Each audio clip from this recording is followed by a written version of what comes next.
Zulfikar Mustapha.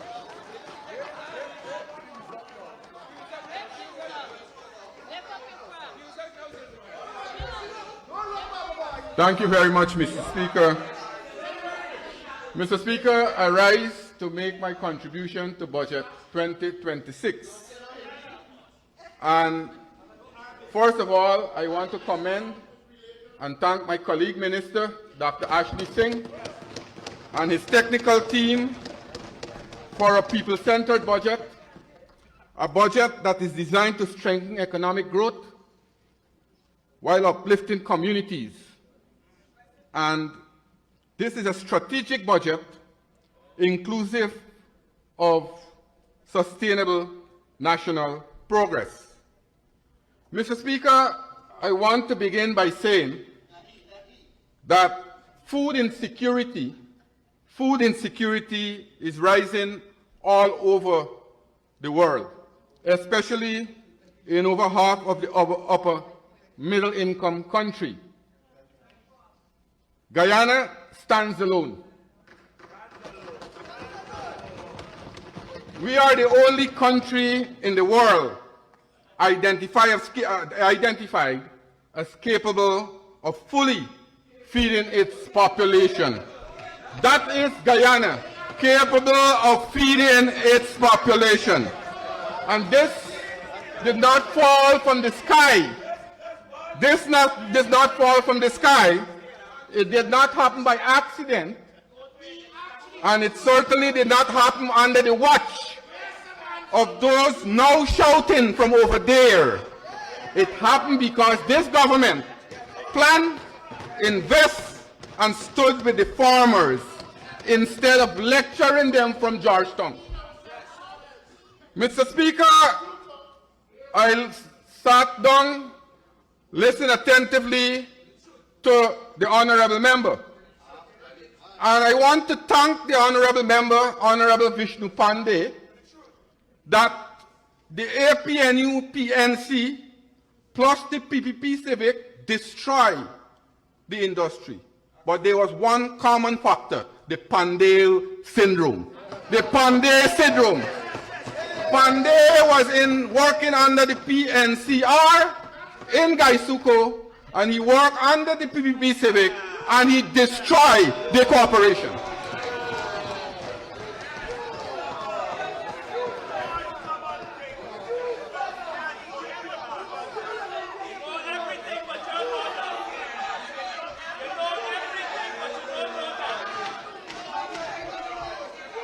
Mr. Speaker, the honorable member portrayed himself as the champion of accountability.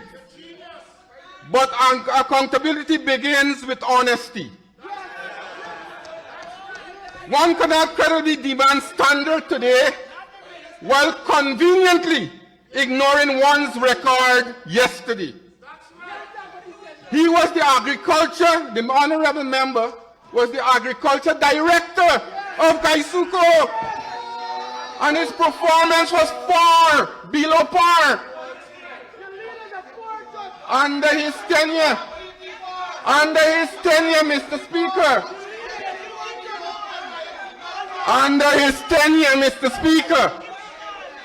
𝐁𝐶𝐃 recorded the lowest production in the history of the corporation. 6,700 tons. And Mr. Speaker, if that is not all, because of his incompetence, because of his below par performance, the honorable member was dismissed from 𝐁𝐶𝐃 because of poor performance. This is his dismissal letter. I will lay it over to the House. This is his dismissal letter, that when he was dismissed by the corporation, Mr. Speaker. And Mr. Speaker, he said that he came back. He came back, and when the PPP returned to government, he was responsible, the honorable member, was responsible for the Skeldon estate. He was asked by the corporation to craft a plan to reopen this Kelvin estate. He failed. He failed. And when he was asked to account for the plan, he resigned. Mr. Speaker, he resigned. Mr. Speaker, at Kelvin, Mr. Speaker, at Kelvin, there was indeed. Honourable Minister, we have the Honourable Member on his feet. Thank you, Mr. Speaker. Mr. Speaker, I just want to say for the record of this House, there is Standing Order 41-6. I want to make very clear in this House, sir. I, Vishnu Pandey, was never ever. What is the point of order? What is the point of order? What is the point of order? Useless. Thank you, sir. Mr. Speaker, and again, Mr. Speaker, the honourable member at Skelden, he just said that there was 5,000 hectares of mechanized land. Indeed. Indeed, there was 5,000 hectares of mechanized land at Skelden. But what happened? We decided that we must plant the land. We decided that we must plant the land. He was instructed as the agriculture director to plant the cane, and he failed again. Only less than 1,000 hectares of cane was planted. He failed.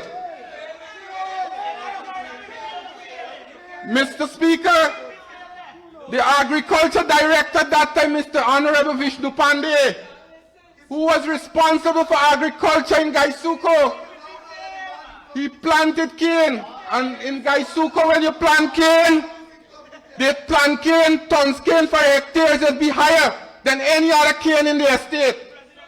Mr. Pandey, the honorable member, when he planted that cane, he had the lowest tons cane per hectare, 66 tons cane instead of 70 and more.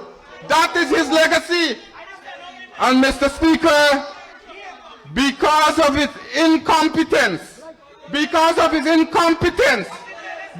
his below par performance, he received a letter from 𝐁𝐔𝐃𝐄 in December of 2024 informing him that he cannot, or his contract will not be renewed by the corporation because he's ineffective and he's performing below par. And he coming here to lecture us. So, Mr. Speaker, that is the legacy of Mr. Vishnu Pandey. So, when his contract was not renewed, he came to me and he asked me to intervene. And when I find out from the board said that he cannot continue because he's not an effective agriculture director and he has failed the corporation. And that is his legacy. That is his legacy. And when his contract was not renewed, he said he wanted to take revenge and he gone over to join an opposition party. That's the man. That's the man. And then he coming here today to talk about, when I heard that Mr. Vishnu Pandey, honorable member, will speak on agriculture, I expect this man know everything about agriculture. He spoke about three things. He spoke about coffee a little, rice a little, sugar all the time, and a little DNI. A little DNI. So, Mr. Speaker, although he spoke at length on sugar, he cannot defend his record in the sugar industry. He cannot defend his record.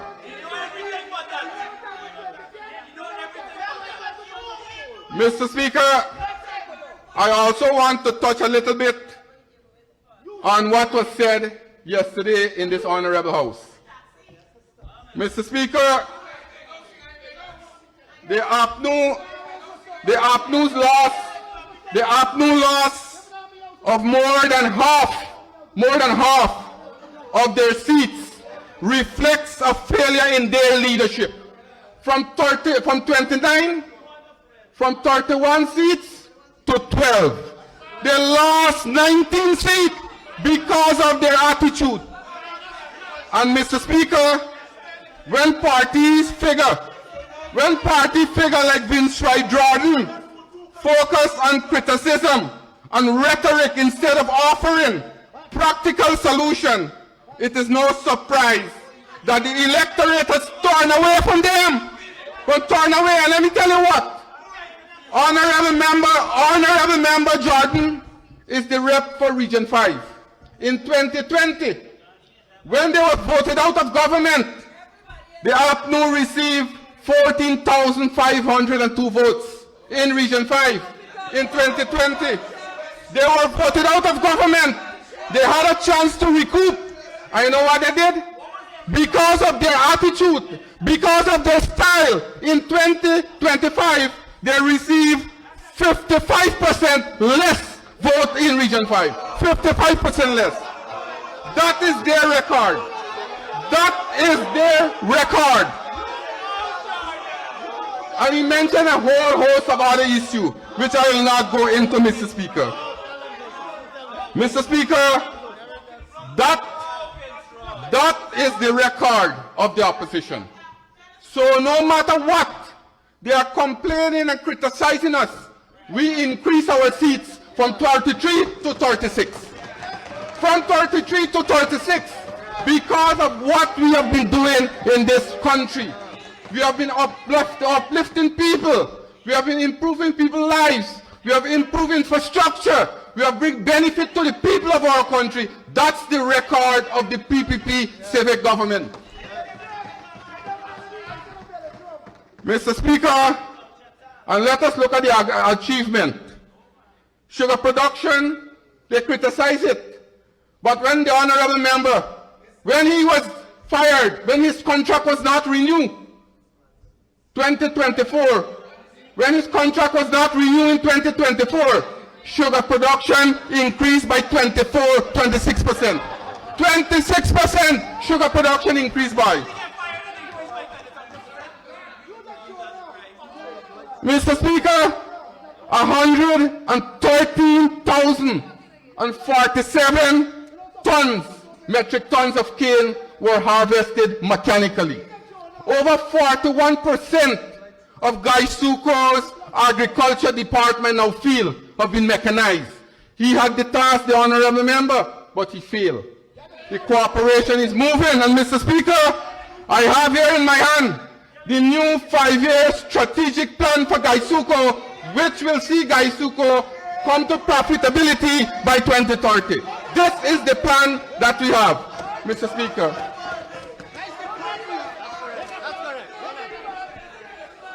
Mr. Speaker, we are seeing a number of these developments in 𝐁𝐶𝐃. The Albion packaging plan has begun operations. We have seen the land conversion level and mechanization advance significantly since Mr. Pandey was removed from 𝐁𝐶𝐃. Honorable Pandey, at Skelden, the 5,000 hectares that the honorable member mentioned is now being planted when he was removed from 𝐁𝐶𝐃 because he failed to do it. Mr. Speaker, I challenge, as I said, NDIA, they always criticize NDIA. Mr. Speaker, for us to have production increase, for farmers to benefit, we have to modernize our NDIA structures. Over the last 5 years, we have built over 10 pump stations across this country. Another 5 are advancing. That will continue. And I dare the opposition to bring any project that has any problems, and we will investigate it under NDIA. Bring the project. Bring the facts. Bring the facts. Don't come and target. Bring the facts, and we will do it. Mr. Speaker. Mr. Speaker, yes, you heard. We heard the member, Vincent Jordan, honorable member, said here, come to this house, and said how the government reduced the fishery budget by $200 million. Mr. Speaker, let me tell you what. In last year's estimate, the budget, the fisheries budget, had $1.3 billion allocated. And then the Ministry of Agriculture had another $400 million from the integrated budget, making it $1.7 billion last year. Mr. Speaker, that we spent last year. And this year again, when you look at the budget allocation, $1.5 billion is listed in the budget, and another $800 million will be going to that sum to increase it to $2.3 billion. That's the honorable member, very, Mr. Speaker. I am saying again, the honorable member don't know to read the budget. He don't know to read the budget. He just look at the minister's speech and think that is the budget estimate. You have the volumes, then you go through the volumes. Mr. Speaker, as I said, like last year, another $800 million will be added on to the $1.5 billion that are listed here in the budget, will give us $2.3 billion for 2026. That is the budget for 2026. So we have increased the budgetary allocation in the fisheries sector by $600 million more this year. Mr. Speaker, as I said,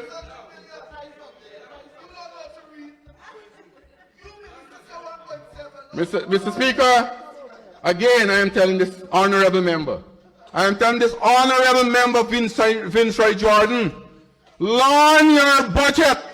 The honorable members, the honorable minister say 1.5, but you got another 800 million coming for integrated. That is you don't learn it, learn. That is why you'll be over there for the rest of your life. Mr. Speaker, as I said, in the rice industry, we have seen monumental progress. We have seen progress moving from rice production move from a mere 500,000 ton in 2020 to 810,000 ton in 2025.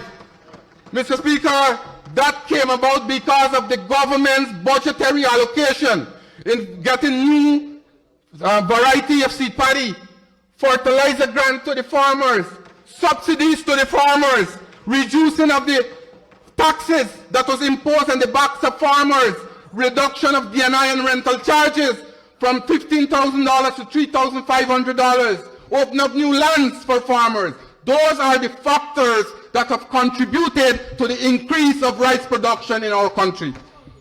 Mr. Speaker, for the first time in the Caribbean history, Guyana has implemented a security insurance product for rice farmers. Rice farmers' crop now are insured that they can draw from that whenever they suffer from floods and drought.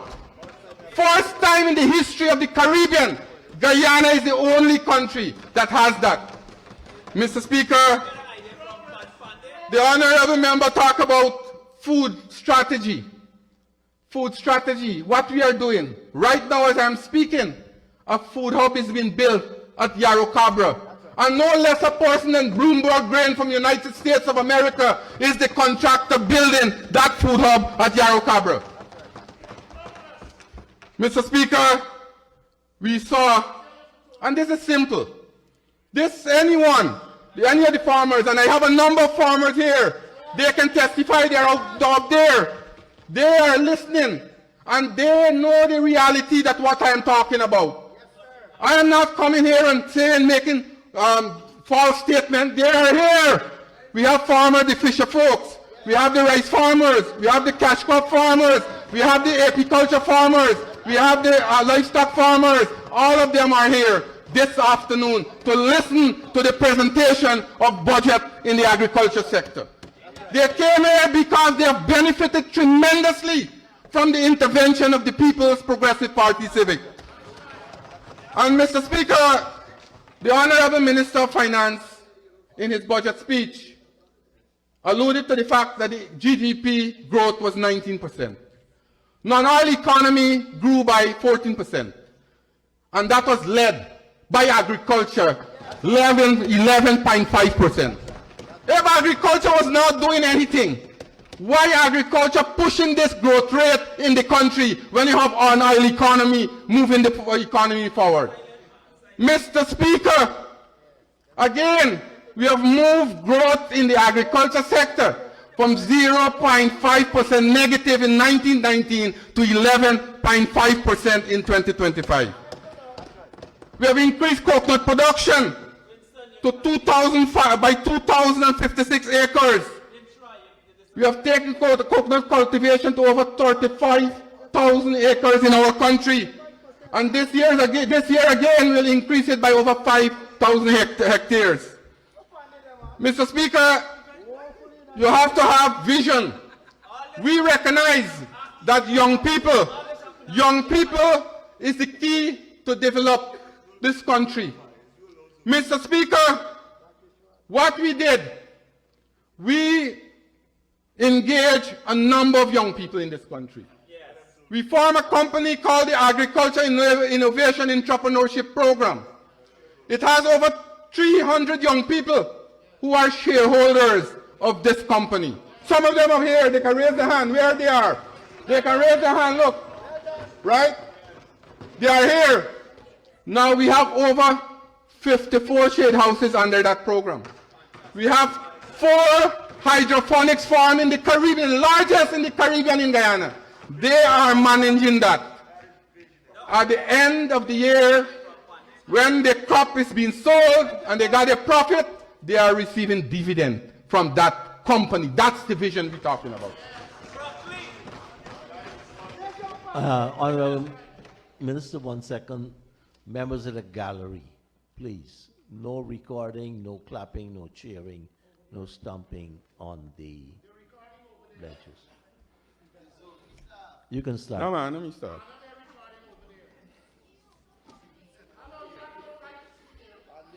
Mr. Speaker, as I said again, the AIP project have encouraged us to move further.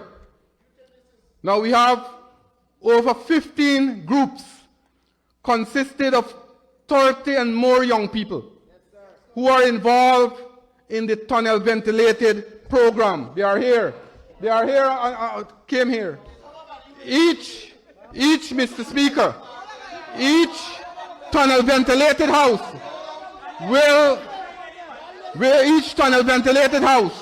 is capable of producing between 30 to 40,000 birds in every 6 weeks. Mr. Speaker, annually each pen can produce 7 crops per year. Multiply by 40,000 and then multiply it by 13. See how much production we'll have in poultry production. Poultry production. And these people will be owner because we have guaranteed a loan from the bank. And less than a year they will pay back that loan coming out of the profit coming out of the tunnel ventilated house.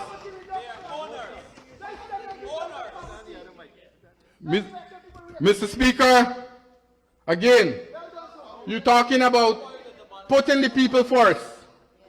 Mr. Speaker, let me tell you what. We have a policy directed by His Excellency the President that every project under the Ministry of Agriculture must include 35% young people and women. So much so that under the apiculture project, we have a young lady who testified, Miss Chisholm.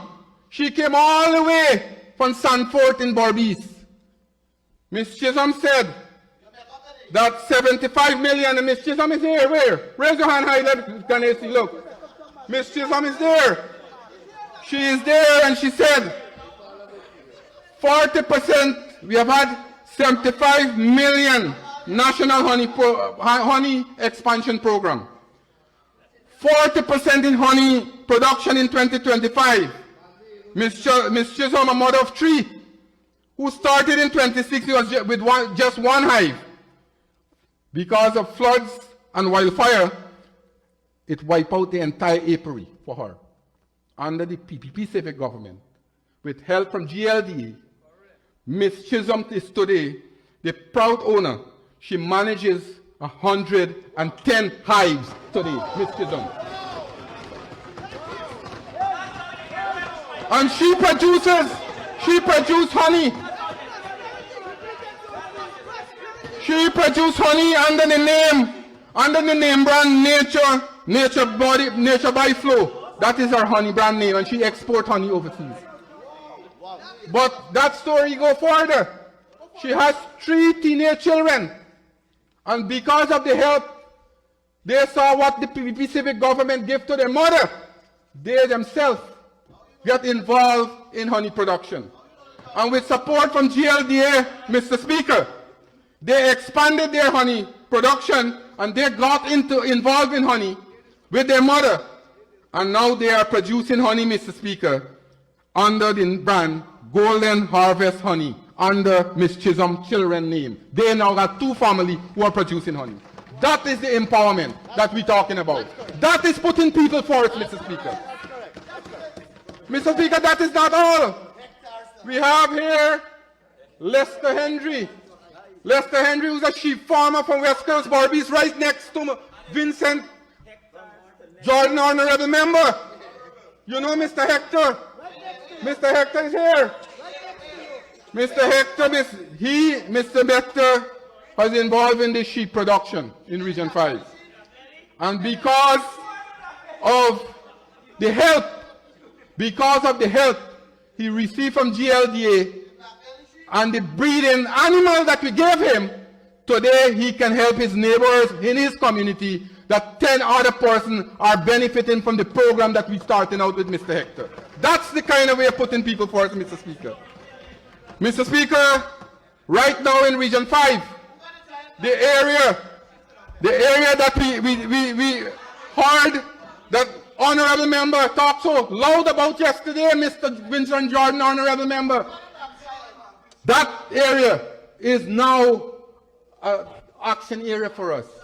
That area is a catalyst of development for us now in the agriculture sector. Not only rice, gone are the days when only we had rice production. We have prawns production coming out of that area. Prawns is being exported to places like Barbados and the Eastern Caribbean countries. We have the abattoir in operation that slaughters almost 35 animals daily, and when we expand it, it will start to slaughter approximately 100 animals daily. Mr. Speaker, we heard the honorable members talk about the fisher folks. The fisher folks in this country, we have seen massive infrastructural development. Hundreds of landing sites and wharf were developed during the last 5 years. We have put in these vessel monitoring devices from these vessels going into the Atlantic Ocean so that we can have traceability. Whenever they are in distress, we can find those vessels and bring them back safely ashore, Mr. Speaker. Mr. Speaker, when you talk about empowering people and put people first, I said it last year. We have seen in this country a rural economy that used to produce just about 10,000 kilograms of shrimp. We have now moved production in that area from 10,000 kilograms to 120,000 kilograms. They brought in last year almost $2.9 billion, and some of them are over here on the top on the quarantine. They are here, look, they're raising their hand there, look. They are over there, proud farmers who are farming under the People's Progressive Party civic government, who are getting the benefit, Mr. Speaker. Mr. Speaker, we start in the hinterland location. We start the cage culture in the hinterland location. We already put down more than 40 cages where we are now producing tambaki, and that is supplementing the village economy in these interior locations. This year again, we will put in another 40 cages in different parts of the country. Those are new areas, new development that are taking place, Mr. Speaker. Mr. Speaker, as I said, we will see massive development again continues this year. $13.4 billion will go back again into the sugar industry because we value people in this country. We are not callous. We are not against sugar workers. We are not against any workers, and we will continue to support all the workers in this country. Unlike the AFP and UAFC track record, they dismissed on the spot. Honorable member mentioned last night 7,500 sugar workers. 7,500 sugar workers. Then he come into this house lamenting the fact that sugar production or the cost to produce a pound of sugar is over $200. But he doesn't say that they shut down 4 estates, they closed down 4 estates. They didn't say because of the costs associated now to run those estates, employ more those people in the community, that is pushing the cost up for production. Very, very callous action. Mr. Speaker, as I said, we will see 134, we will see $3.3 billion in the other crops section. We will see 30 acres of new area being developed for dragon fruits. We will see 10 acres onion being developed in Letem. We will see corn and soya increase production. We will see spices in Region 1 increase by over 500 acres. The Fisheries Department, as I said, $2.3 billion is allocated to this sector. We will see upgrading of new landing sites. We will see the construction of a feed mill. We will now produce our own larvae. The shrimp hatchery will come into effect this year. We will expand the cage culture and we'll install more vessel tracking devices. And also, we'll launch a digital seafood market platform from the Ministry of Agriculture. Mr. Speaker, in the livestock section, in the livestock department, $1.9 billion is allocated. As I said, we'll see a number of tunnel pens for young people being built this year. Almost 6 are in construction stage. 1 is in operation already. We'll see 65-acre plots at Region 5 already developed that will continue to support farmers to help them there to benefit from those plots. We'll expand the abattoir in Anvawak to cater for about 100 animals to slaughter per day. We'll increase honey production and expand honey production. In agro-processing, we'll see agro-processing facility built at Parika and Letem. We already completed the cassava processing plant at Parika. The special project, as I said, I just spoke about the food hub. We will see the black eyed peas and red bean project come into operation at Kimbia. We already built the silos there, 4,000-ton silos. And Mr. Speaker, between the Ministry of Local Government, they are working in conjunction with us. That in vulnerable area, we will build a vulnerable group, and the Chief Whip just mentioned on our side that the women's group in Tiger Bay will be given 50 shade houses to start cultivation of high-value crops. This is what you call agro-processing. Mr. Speaker, as I said, this year, in another 2 months, we will commission the Situation Room, the data center, where we will have updated data for not only farmers in Guyana, but across the Caribbean. We will see the construction of the Guyana School of Agriculture to become a center of excellence. We will see the start of the silos in Essequibo to store farmers' paddy. So when the price is low, we can store paddy there and keep it and see new market for farmers. Mr. Speaker, another game changer for the agriculture industry will be the Guyana Development Bank. Honourable Minister, before you can tell us about that game changer, you'll need an extension. Mr. Speaker, I'd like to ask that the honourable member be given 5 minutes to conclude his.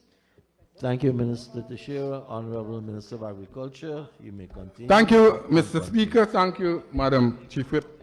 So, Mr. Speaker, as I said, the Guyana Development Bank, where we heard $100 million allocated to that bank, that will be a game changer for farmers in our country. As it stands now, many rice farmers are forced to sell their paddy to particular millers because they normally take loans when they go to the crops. This bank here will cater for up to $3 million loan without collateral and without interest. That will help tremendously our farmers in this country. Mr. Speaker, We have also seen the zero collateral and zero interest rate in this bank here. We have seen the removal of the corporate tax for agro-processing businesses. This is a bold move that signals to every small entrepreneurs in Guyana that Guyana is open for business. We have seen the benefit that farmers spoke about with the lower of the excise tax and the elimination of the excise tax and a flat rate and the double-door pickups. We have seen the elimination of all taxes and duty and outboard engine, 150 horsepower outboard engine. So, Mr. Speaker, there are lots in this budget for the farmers and the working people in this country. And we have seen with the amount of money being allocated to this sector and the entire budget, all these are allocated without no taxes. Without no taxes in this country, Mr. Speaker. So, Mr. Speaker, as I said earlier, that this $113.2 billion is the government's contract with the people of our country. It is a contract that says your food will be affordable, your land will be irrigated and drained in time, and your children will have a career in the most noble of all industries. Mr. Speaker, this year, under the guiding theme of putting people first, our agricultural budget is shaped by a single firm commitment to empower those who cultivated our land, those who cultivate our land, feed our nation, and sustain our future.